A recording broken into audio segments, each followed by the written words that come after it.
ഒറ്റപ്പാലം പട്ടണത്തിലും സമീപ പ്രദേശങ്ങളിലും വീണ്ടും മോഷണം പതിവാകുന്നു. കഴിഞ്ഞ ഫെബ്രുവരി 22 മുതൽ ഇതുവരെ വ്യാപാര സ്ഥാപനങ്ങളിലും വീടുകളും ഉൾപ്പെടെ 8 മോഷണം നടന്നത്.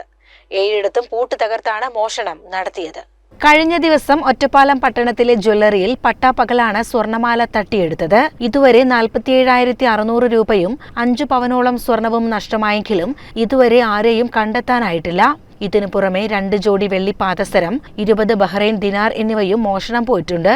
ചുനങ്ങാട്, വേങ്ങശ്ശേരി എന്നിവിടങ്ങളിലാണ് വീട് കുത്തിത്തുറന്ന് മോഷണം നടത്തിയത്. കുടുംബം വീട്ടിലില്ലാത്ത സമയത്ത് വാതിൽ തകർത്ത് 4 പവൻ സ്വർണവും 10,000 രൂപയും 2 ജോഡി വെള്ളി പാദസരവുമാണ് ചുനങ്ങാട് നിന്ന് മോഷ്ടിച്ചത്. വേങ്ങശ്ശേരിയിലും വീട്ടുകാരില്ലാത്തപ്പോഴാണ് കുത്തിത്തുറന്ന് മോഷ്ടിച്ചത്.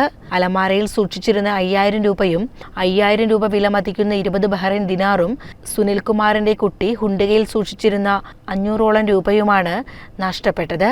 വീടുകൾക്ക് പുറമെ വാണിയംകുളത്തും കണ്ണിയമ്പുറത്തുമായി 6 വ്യാപാര സ്ഥാപനങ്ങളിലാണ് മോഷണം നടന്നത്.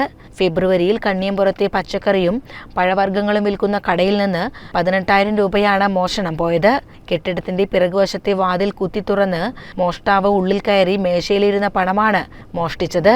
ഒരാഴ്ച കഴിഞ്ഞപ്പോൾ മറ്റൊരു പച്ചക്കറി കടയിലും മോഷണം നടക്കുകയും 3,000 രൂപ നഷ്ടപ്പെടുകയും ചെയ്തു.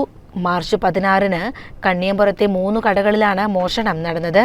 6,600 രൂപയാണ് ഈ കടകളിൽ നിന്ന് കുത്തിത്തുറന്ന് മോഷ്ടിച്ചത്. ഇതിനെല്ലാം ഒടുവിലാണ് കഴിഞ്ഞ ദിവസം പട്ടാപ്പകൽ ജ്വല്ലറിയിൽ മോഷണം നടന്നത്. മോഷ്ടാക്കൾക്കായി അന്വേഷണം തുടരുകയാണെന്ന് പോലീസ് പറയുന്നു. CCTV ക്യാമറകൾ കേന്ദ്രീകരിച്ചാണ് പോലീസിന്റെ അന്വേഷണം.